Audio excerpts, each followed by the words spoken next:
کامران صاحب، یہ جو 11% سے 8% پر آپ انٹرسٹ ریٹ لے جانے کی بات کر رہے ہیں، ذرا تھوڑا سا وضاحت کے ساتھ بیان کیجیے گا تاکہ لوگوں تک بھی یہ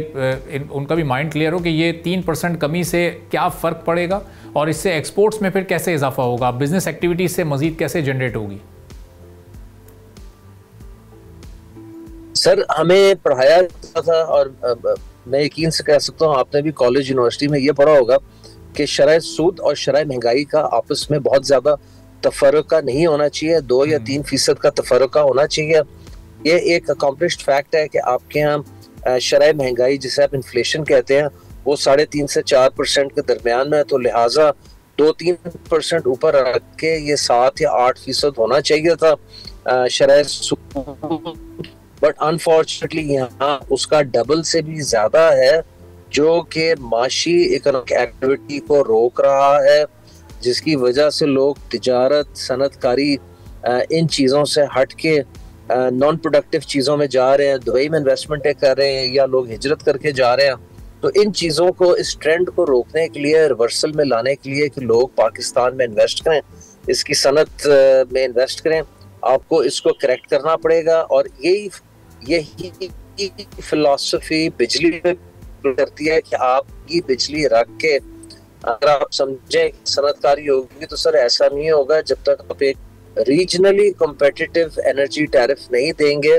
جو کانسیپٹ ہمارے پیٹرن ان چیف نے آج سے 7 یا 8 سال پہلے انٹروڈیوس کروایا تھا۔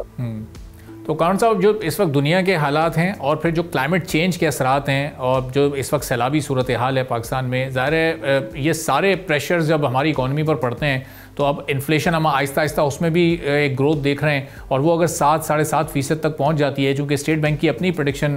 6 اور 7% کے درمیان کی ہے، تو پھر جس ڈفرینس کی آپ بات کر رہے ہیں انٹرسٹ ریٹ اور انفلیشن ریٹ میں، وہ تو ویسے ہی پھر وہ ڈبل ڈیجٹ میں ہوتا ہے۔ تو یہ اسٹیٹ بینک کی جو کوشش اپروچ ہے وہ اس موقع پر صحیح ہے یا انہیں ابھی فی الحال تھوڑی سی کمی کرنی چاہیے علامتی طور پر؟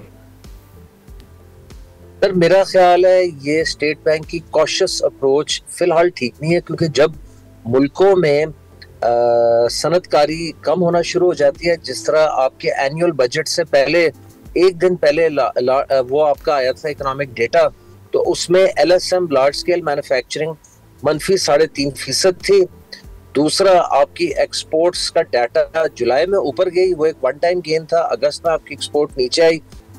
تو اس کا مطلب کامران صاحب، جو ریوائول ہے ہماری اس ٹیکسٹائل انڈسٹری کا، چونکہ 55% ایکسپورٹ باسکٹ کو ابھی بھی یہی فل کرتی ہے، تو یہ اب بڑا چیلنجز سے بھرپور ہے، اور اگر فوری طور پر کچھ ایسے سٹیپس نہیں لیے گئے تو پھر یہ 55% سے کم ہو کر ہم انڈر 50 بھی آ سکتے ہیں آنے والے چند سالوں میں۔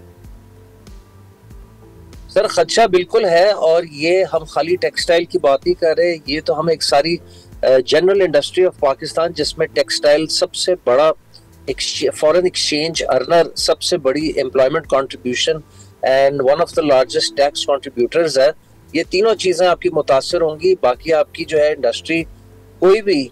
نہ اتنا فورن ایکسچینج کما کے دیتی ہے، نہ اتنی امپلائمنٹ آپ کو لے کے دیتی ہے، نہ اتنا ٹیکس ریٹرن دیتی ہے جتنی اکیلی ٹیکسٹائل انڈسٹری۔ مثلاً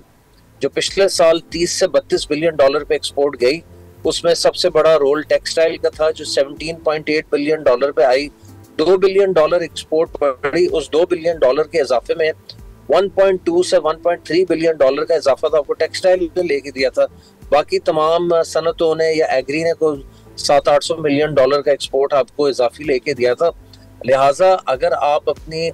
انڈسٹری اور خاص طور پہ ٹیکسٹائل، بیکاز یہ 55 سے 60% روایتی طور پہ حصہ رہی ہے آپ کی ایکسپورٹ کا، اگر آپ اس کو سپورٹ اس طرح نہیں کریں گے، ریجنلی کمپیٹیٹیو ریٹس دے کے، تو سر پھر اللہ حافظ ہے، اس سے زیادہ میں کیا کہہ سکتا ہوں۔ سبسکرائب کریں اور بیل دبائیں تاکہ کوئی خبر رہ نہ جائے۔